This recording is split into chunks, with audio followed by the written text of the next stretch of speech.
Hello mga katarso at good morning sa inyong lahat. Diyan nanonood sa aking video. Ito ako ngayon naghihipos ng mga gamit kasi punta ako sa lugar na wala ka. Bibili kasi ako ng bagong gulong o magpabulkit na lang ng bagong gulong.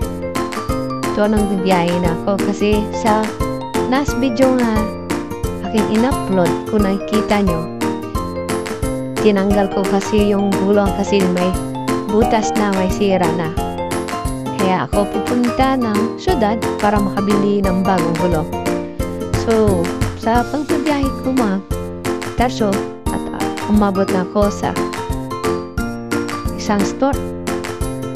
At kinanong ko kung anong sira, anong gagawin nito, anong uri ng pwedeng ito mga katarso. Kaya nirecommend niya ipabulkit na lang at ito na ngayon mga katarso. Pagkatapos ng pagbulkit mga katarso, hindi ko kasi pakita sa inyo mga katarso kung paano ang binulkit yung gulong mga katarso kasi bago pa lang ito ko. Ang aking gulong mga katarso, personalized kasi po ang gulong, ang e-bike. Kaya malagmit lang ito ginagamit mga katarso. So pinasok ko na yung kinabit ko na yung may ano ito mga katarso. Hindi ko alam kung anong uri ng kabilya nito, kaya pang-comment na lang mga katarso kung anong uri o anong part ng e-bike yung nasa front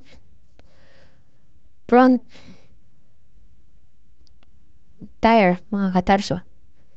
Hihirapan ako sa kalisod kasi hindi ko expertise ito mga katarso.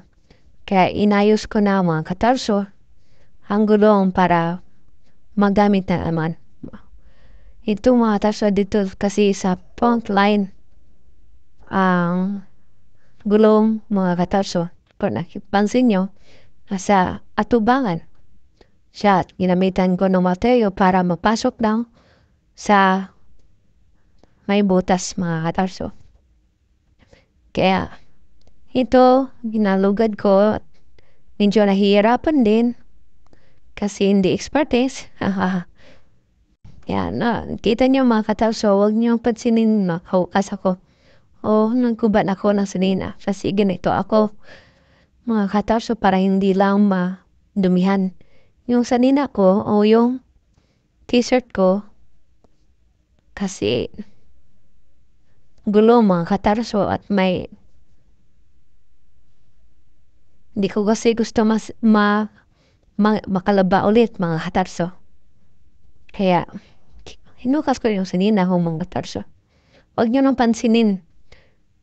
At ito na mga katarso, tapos na akong ginagawa.